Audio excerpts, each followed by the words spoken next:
सुप्रभातम बच्चों आज की संस्कृत कक्षा में हम लोग तुमुन प्रत्यय पढ़ेंगे बच्चों।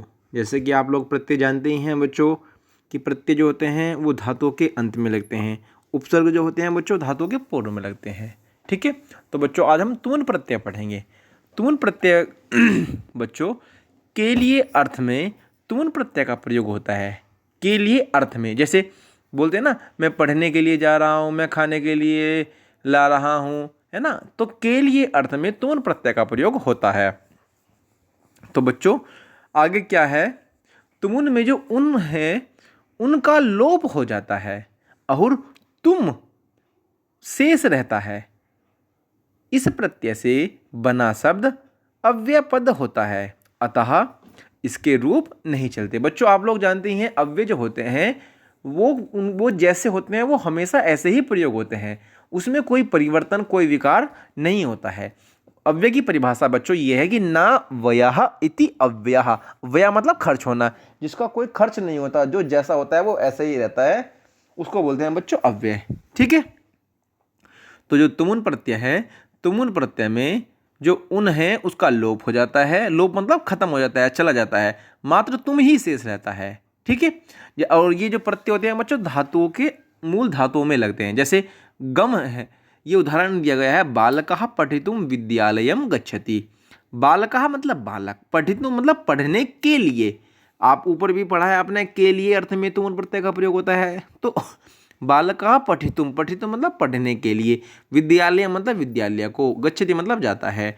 तो बालक पढ़ने के लिए विद्यालय जाता है। बच्चों आप लोग जानते हैं आपके एग्जाम में कैसे प्रश्न आते हैं, या तो मूल धातु में प्रत्यय लगाकर पद बनाया जाता है, नहीं तो बच्चों मूल ये प्रत्ययुक्त पद दे दिया जाता है।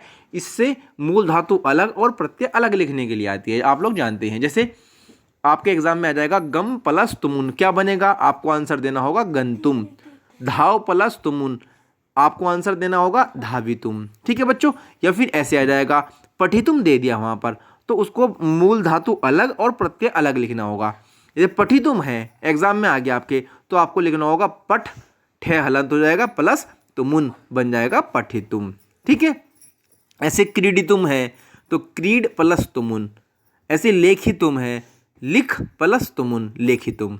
ठीक है बच्चों, तो इसका अर्थ हो जाएगा गंतुम मतलब जाने के लिए, पठितुम पढ़ने के लिए, धावितुम दौड़ने के लिए, क्रीडितुम खेलने के लिए, लेखितुम लिखने के लिए, दातुम देने के लिए, है ना बच्चों, दृष्टुम देखने के लिए, खादितुम खाने के लिए, पातुम पीने के लिए, भ्रमितुम घूमने के लिए, नंतुम नमस्कार करने के लिए।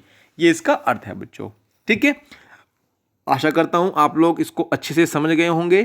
ठीक है बच्चों, ये आगे सारे देख लेना चाहिए। जैसे क्रीड प्लस तुमुन क्रीडितुम, लिख प्लस तुमुन लेखितुम, दा प्लस तुमुन दातुम, दृश्य प्लस तुमुन दृष्टुम, खाद प्लस तुमुन खादितुम, पा प्लस तुमुन पातुम, भ्रम प्लस तुमुन भ्रमितुम, नम प्लस तुमुन नंतुम। ठीक है बच्चों, तो आशा करता हूँ आप लोग इनको अच्छे से समझ गए होंगे। धन्यवाद बच्चों।